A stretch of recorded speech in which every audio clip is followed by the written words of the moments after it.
Israel की ओर से Gaza पर हमला थम नहीं रहा है। बेतहाशा मौत, सैकड़ों जिंदगियां तबाह और जर्जर हो चुकी इमारतों पर टिकी उम्मीदें। मलबे के ढेर में लाखों परिवारों की खुशियां दफन हो चुकी हैं। बस बची है तो जिंदगी, मगर उसका भी कोई भरोसा नहीं। अचानक एक बम या रॉकेट आता है और कई जिंदगियों को तबाह कर जाता है। शहरों में जहां अस्पताल, स्कूल और पार्क होने चाहिए, वहां लोग बगैर छत के इस बात का खौफ खा रहे हैं कि उनकी जिंदगी किसी मिसाइल या बम के झोंके में अचानक से खत्म हो जाएगी। इजरायली सेना ने मिसाइलों और बम से गाजा को इस कदर दहला दिया है कि आज भी लोग डर के साए में जीने को मजबूर हैं। या यूं कहे कि गाजा पट्टी पूरे तरीके से खोखली हो चुकी है। इजराइल और हिजबुल्लाह के बीच संघर्ष विराम के ऐलान के बाद अब बस एक ही सवाल उठ रहा है कि आखिरकार वो कौन सा दिन होगा जब गाजा में सीज फायर के लिए ऐलान होगा।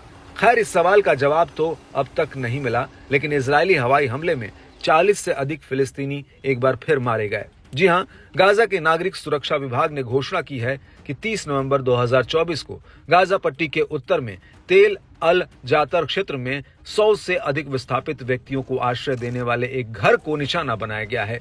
इस इजरायली हवाई हमले में 40 से अधिक फिलिस्तीनी मारे गए।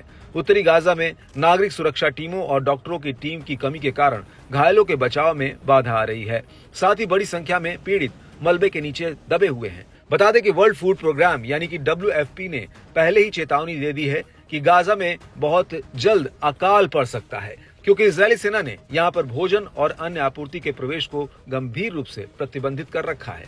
ऐसे में आने वाले दिनों में हालात बद से बदतर हो सकते हैं। पहले से ही लोग भूख के मारे मर रहे हैं। इतना ही नहीं, यहाँ के अस्पतालों में शवों के ढेर लगे हुए हैं। एक के बाद एक मृतकों और घायलों को अस्पताल पहुंचाया जा रहा है। मरने वालों में ज्यादातर महिलाएं और बच्चे हैं। हाथों में मासूम बच्चों के शव लेकर माँ बाप की आंखों से आंसुओं के सैलाब बह रहे हैं। हर तरफ अफरा तफरी और चीख पुकार मची हुई है।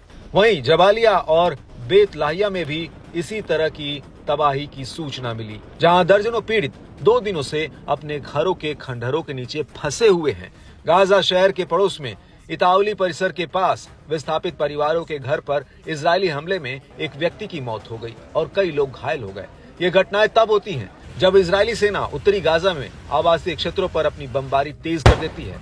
गाजा स्वास्थ्य मंत्रालय ने शनिवार को घोषणा की कि गाजा पट्टी पर इजरायली युद्ध की शुरुआत से अब तक मारे गए फिलिस्तीनियों की संख्या बढ़कर 44,382 हो गई है, जबकि 1,05,142 घायल हुए हैं। बताते चले कि गाजा में इजरायली सेना का सैन्य ऑपरेशन लगातार जारी है।